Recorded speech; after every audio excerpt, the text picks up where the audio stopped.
You know what we gotta do today, Coco?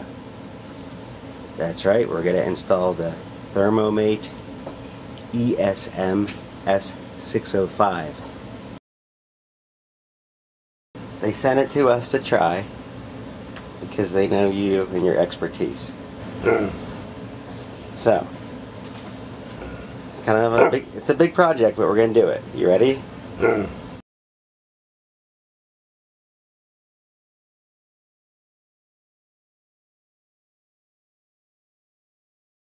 Alright, so this is a new construction for me, so I wanted to make sure that you could see how I did it. So the first thing I did here is build a little box. I made sure that I measured very carefully, as you can see the measurements here, and then I made sure to leave a little bit of room for decorative trim.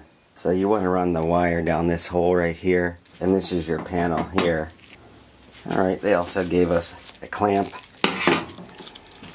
Just going to keep your wire strong. So I just put 2 screws in there, put the clamp in. Then you just tighten it up. That just holds the wire in place, that's all.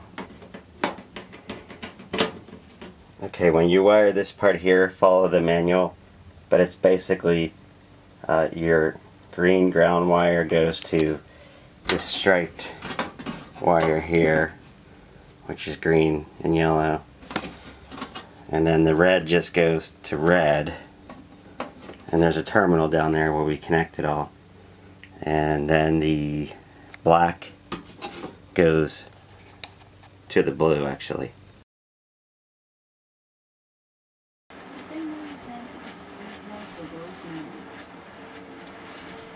Hey Coco, you think your 2 brothers are going to help, or do you think they're too busy sitting inside the empty box from the oven again? Okay, to mount it, open the door, and there's your mounting brackets on either side of the oven. That side and this side. Zoom in there so you can see right there. Okay, so obviously this whole time nothing's been connected to the fuse box. You want to have the right circuit breaker for the job, such as a double pole.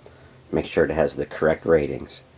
You want to make sure that it's 240 volts. You want to make sure you have the right kind of electric wire running to preferably a box such as I have here, and then you just wire red to red, black to black, green to green. Green is your ground. You want to make sure that goes to the green screw in the back of the box so that the box is grounded so you don't get shocked, basically. And then the red to red is actually 120 volts, and then the black to black is also 120 volts. So that's how you get your 240. But again, every time I do this kind of work, I always have an electrician inspect all of it, and sometimes they repair things that I overlook. So if nothing else, please strongly consider making sure the power's off.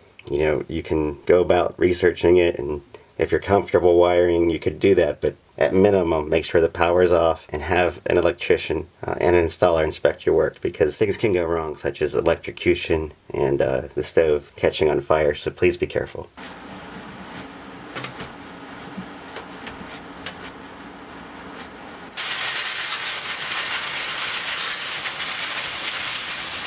So the deeper tray, right here, goes on the bottom. Okay, they recommend taking the bottom tray out whenever you first use it. And then they say to preheat it to 464 degrees for 30 minutes. So that's what we're going to do. This just cleans up any debris. You know, it just kind of gets it ready for baking. Okay, so what we're going to do now is we are going to go ahead and preheat it. So I'm going to set the timer here for 30 minutes, roughly. I'm going to zoom in a minute. Notice how these buttons pop in and out. So that's 30 minutes. And I'm going to set it to roast, which is here. Pop that out, turn it down to roast. And now for temperature, I'm going to go a little more than 450 to get to 464. It's close enough. So we're going to make sure we let that preheat for 30 minutes. I'm going to zoom in so you can see it better. Okay, so the timer just goes 10, 20, 30, 40, etc. all the way around to 120. But you can also just turn the timer to on. So technically there's no timer. Let me show you. There's your bell. And it just stays on all the time.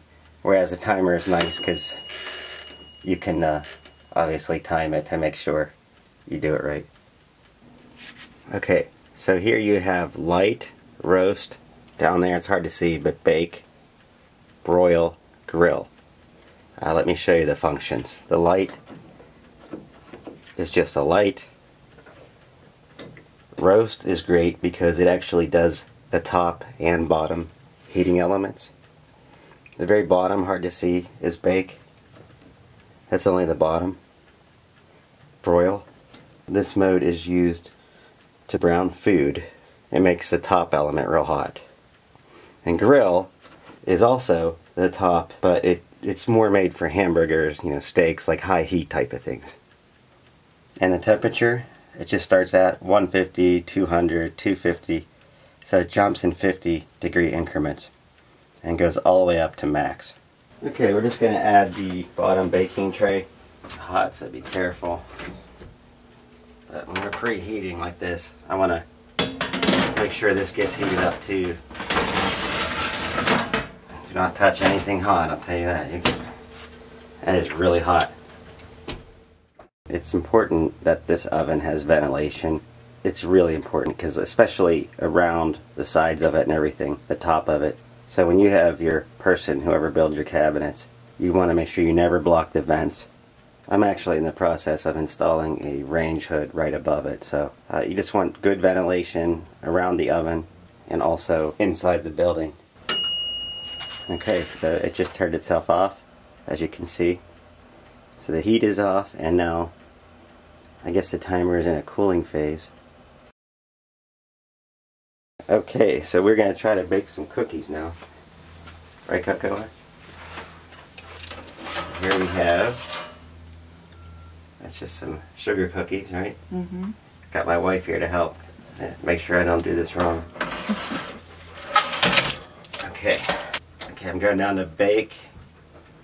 350 is what you told me. Mm-hmm. 9 minutes maybe? Alright, so I can actually see the cookies in there baking, which is pretty neat. Yeah, it has a timer ticking sound. And it also has a bell. Really? Yeah, I've heard the bell come on a few times. That's the thing that's neat. That timer is like old-fashioned, which I like. Yeah. Do you think this is working well? Do you think the oven looks good? What do you think?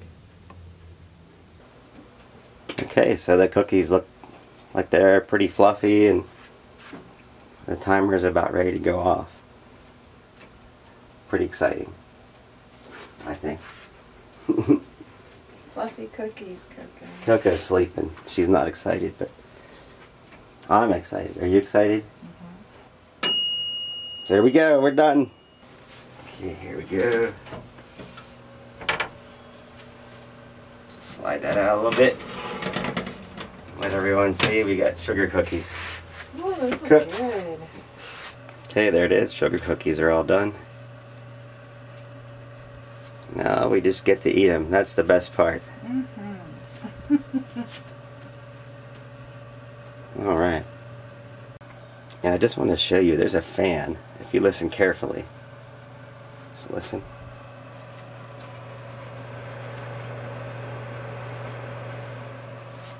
It's just a fan. It's cooling itself, which is pretty neat.